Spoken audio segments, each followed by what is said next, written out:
Take me home, United Road, to the place I belong, to Old Trafford, to see United. Glory glory Manchester United. Selamat datang kembali di United Circle.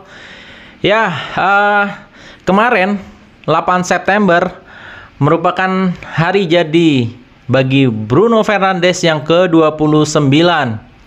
Ya, happy birthday Kapten. Gue sengaja meng-up berita ini karena ya ini memang pemain tengah terbaik dari rekrutan United setelah pensiunnya Ferguson.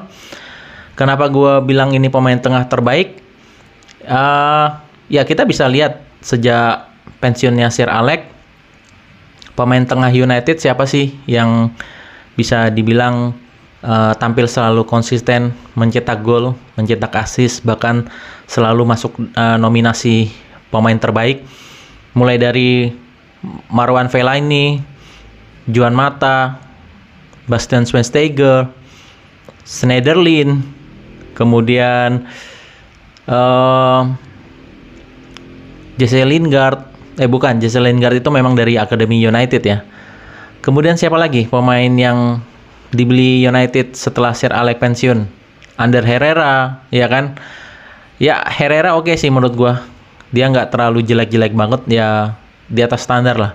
Tapi kalau kita bandingin dengan Bruno Fernandes ya masih unggul Bruno Fernandes. Kemudian menurut gue sih ya pembelian terbaik Manchester United pasca pensiunnya Sir Alex ya Bruno Fernandes ini. Pemain Portugal berusia 29 tahun ini memang banyak pengalaman ya bermain di Serie A maupun di Liga Portugal. Kemudian dia memulai karirnya itu kan di Investa ya, klub Portugal, kemudian ke Boavista, kemudian ke Novara, Liga Italia, Udinese, Sampdoria, kemudian Sporting Lisbon, dan terakhir dia bermain untuk Sporting Lisbon itu di musim 2017-2018, kemudian di musim 2019-2020 waktu masih Ole Gunnar Solskjaer, Fernandes pindah ke Inggris bermain dengan United dengan tebusan mahar sekitar 65 juta pounds. Ya, ini merupakan pembelian yang cukup mahal ya. Apalagi kondisi sebelum pandemi kemarin. Ketika kita membahas pemain tengah, banyak sih pemain tengah MU ya. Baik itu pasca Sir Alex pensiun ataupun masih dilatih oleh Fergie. Kita ingat waktu Fergie sebelum pensiun itu juga kan banyak pemain tengah yang dibeli Fergie bahkan flop ya. Bisa dilihat dari Joan Sebastian Veron, kemudian Eric Jemba, kemudian Richardson. Ada beberapa pemain Fergie kala itu yang pemain tengah yang memang tampil di bawah standar. Dan ya ada juga sih pemain tengah terbaik di bawah asuhan Fergie sih menurut gua sih Paul Scholes ya. Karena si Paul Scholes ini kan benar-benar pemain jenius, pemain pembawaannya tenang, kemudian dia bisa mempunyai suatu visi di mana pemain lawan tuh tidak bisa mengetahui apa rencana umpannya gitu. Jadi dia bisa membuat suatu umpan yang ini harus bisa dipahami oleh Scholes sendiri. Dan gue lihat sih pemain lain kayak Nicky Butt, kemudian David Beckham, Ryan Giggs, ya mereka kan punya keunggulan masing-masing ya. Kalau Beckham kan keunggulannya dari umpan crossing yang akurat, umpan silang. Ryan Giggs terkenal dari sprint dan gojek-gojeknya. Kemudian Nicky Butt terkenal disiplin dalam transisi bertahannya. Dan Paul Scholes ini memang beda ya. Pemain jebolan asli Akademi United ini memang bisa dibilang suatu otak serangan dari United. Bahkan kan Scholes sendiri pernah dipuji oleh Pep Guardiola. Ketika Ferdinand melakukan wawancara dengan Pep Guardiola langsung menjawab bahwa pemain terbaik bagi dirinya adalah Paul Scholes dibandingkan Xavi Hernandez. Ya, kita ini juga aneh sekali bahwa kok bisa pelatih asal Spanyol ini memuji Paul Scholes. Dan kalau kita berbicara tentang Bruno Fernandes, memang kelemahannya Bruno Fernandes ini kan dia di tengah lapangan ataupun dia bermain di lapangan ini, dia sering membuat protes ke wasit, terus ngomel-ngomel sendiri belakangan ini. Ya, mentang-mentang dia jadi kapten ya, jadi dia lebih vokal, lebih berani, dan ya tidak menutup kemungkinan kalau hal itu terjadi kan dia mendapatkan kartu kuning lebih banyak. Kemudian kelemahan dari Fernandes ya mungkin bisa dibilang ya dia lebih banyak ngomel-ngomel itu ke rekan timnya. Tapi kalau kita memuji dari Bruno Fernandes sendiri, kita bisa lihat shooting jarak jauh ataupun tendangan bebas dari Bruno Fernandes ini juga tidak bisa kita kesampingkan. Dan menurut gua sih gol terbaik yang dicetak Bruno Fernandes itu ketika melawan Everton ya di Old Trafford pada 6 Februari 2021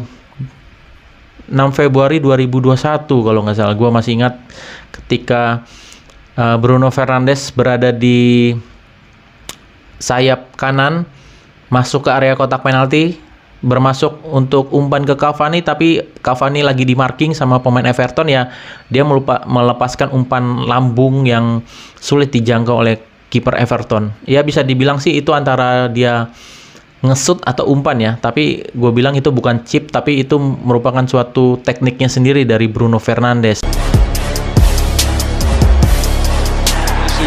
Then has plenty of space. Oh, that is absolutely majestic. Ya, itu gol yang sangat bagus sih menurut gua. Dan Bruno Fernandes juga mendapatkan satu gelar ya di Manchester United, ya ini Piala Carabao kemarin tahun 2023 aja Februari. Selain penghargaan Piala Carabao Cup, Fernandes pernah meraih Piala Liga Portugal, kemudian Piala Portugal, dan pemenang UEFA Nation League bersama timnas Portugal. Kemudian dia pernah meraih Player of the Year musim 2019-2020 bersama United. Ya, kemudian Bruno Fernandes kalau kita lihat sekarang mainnya ini kan memang kurang tenang ya, dalam arti kehadiran Mason Mount ini di dua pertandingan United laga pembuka IPL kemarin melawan Wolves dan Spurs ini kurang kompak gitu loh, karena Fernandes ini ya dipaksakan oleh Erik ten Hag bermain 4-1-4-1 atau kadang juga 4-2-3-1, tapi kan Mason Mount ini dia lebih cenderungnya attacking midfielder, posisi yang sama juga dengan Bruno Fernandes. Cuma bedanya Bruno Fernandes dia mempunyai kreativitas umpan yang sangat bagus, umpan lambung, terus juga umpan-umpan pendek juga dia bagus. Dan Mason Mount berbeda, gaya mainnya dia lebih menusuk ke dalam, dribble, shooting, dia berani shooting. Kemudian Mason Mount ini juga mempunyai skill bisa one on one dengan striker depan, kemudian diumpan lagi. Dia beda, permainan Mason Mount ini dia lebih individu banget, sedangkan Fernandes bisa kolektif. Nah, inilah makanya kenapa banyak diperdebatkan bahwa kehadiran Mason Mount ini kedepannya bisa mengganggu permainan Fernandes, karena Fernandes ini sejatinya ya central attacking midfielder yang bisa memberikan suatu kreativitas di lini tengah gitu loh. Bahkan kemarin kan Kevin De Bruyne memuji Fernandes sebagai kreatif mesin kreativitas. Jadi inilah yang memang keahlian dari Bruno Fernandes, bahwa menurut gue ini memang pembelian terbaik Manchester United pasca Sir Alex pensiun. Jadi ketika Bruno Fernandes ini tampil flop, ya otomatis United juga ikut flop gitu loh. Ya walaupun nggak sering di semua pertandingan Bruno Fernandes flop gitu loh. Dan ketika Bruno Fernandes ini on fire, ya benar-benar MU ini garang gitu loh, tampil lebih berani. Terbukti kan waktu lawan Nottingham Forest di Old Trafford, setelah ketinggalan 2-0 kan MU langsung ngegas tuh. Salah satunya Bruno Fernandes menciptakan assist kepada Casemiro melalui sundulan.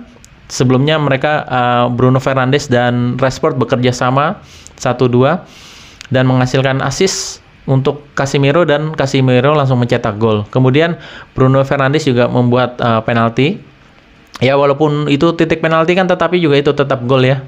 Tetap bisa kita acungin jempol lah. Dan ya kita lihat ke depannya di tengah situasi dari masalah internal United. Jangan sampai sih Bruno Fernandes ini ikut-ikutan flop ya. Dalam arti dia udah kapten gitu. Ban kapten kan harusnya bisa lebih dipegang kepercayaannya oleh sang pelatih Erik ten Hag. Kemudian juga Bruno Fernandes ya diharapkan untuk bisa lebih tampil konsisten lagi. Ya kalau bisa dikurangin lah dia ngomel-ngomel sendiri di lapangan itu. Dan dia harusnya bisa lebih tenang sih gitu. Dan untuk menyamai level dari pemain tengah terbaik yaitu Kevin De Bruyne, ini tentunya harus motivasi sendiri ya bagi Bruno Fernandes, karena kan meskipun dipuji setinggi langit oleh Kevin De Bruyne, dibilang bahwa creative machine, ya otomatis ini harus memicu semangat dari Bruno Fernandes agar dia bisa menyaingi level dari Kevin De Bruyne sebagai central attacking midfielder. Dan kalau kita berbicara tentang Bruno Fernandes di timnas Portugal, ini juga dia menjadi roh ya atau nyawa permainan dari timnas Portugal. Dan dia memang tidak tergantikan di timnas Portugal itu, meskipun banyak pemain bintang sekaliber Joao Felix, kemudian Rafael Leao, kemudian ada Bernardo Silva, kemudian ada siapa lagi yang pemain yang moncer di Portugal. Banyak lah. Ya gue sih nggak ngefans banget ya sama timnas Portugal, jadi gue nggak hafal semua pemain. Dan kita patut tunggu bagaimana kelanjutan dari Bruno Fernandes di usia ke-29 ini. Usia yang cukup matang, dan kemarin kan Fernandes mengikat kontrak dengan United ya, menandatangani kontrak dengan United. Sebentar gue cek. Hingga 30 Juni 2026. Jadi Bruno Fernandes ini masih mempunyai 3 tahun lagi di United, dan ini merupakan kesempatan besar bagi Bruno untuk bisa lebih tampil maksimal dan bisa meraih trofi. Iya kan, lebih banyak trofi lagi bersama United. Dan kita tunggu bagaimana permainan Bruno Fernandes di usia barunya 29 tahun ini. Dan tentunya banyak ekspektasi lebih yang diharapkan oleh fans kepada Bruno Fernandes. Oke, sekian review dari saya mengenai happy birthday-nya Bruno Fernandes, sang kapten kita. Dan jika kalian mempunyai kritik saran, bisa kalian cantumkan di kolom komentar seputar Bruno Fernandes. Menurut kalian apa gol-gol yang menurut kalian Bruno Fernandes itu bagus yang dicetak, maksudnya gol terbaik lah untuk United yang dicetak oleh Bruno Fernandes. Dan jika kalian menikmati video saya, silakan klik tombol subscribe-nya sehingga kalian bisa mendapatkan informasi terbaru dari saya seputar Manchester United. Sekian dari saya, Glory Glory Manchester United.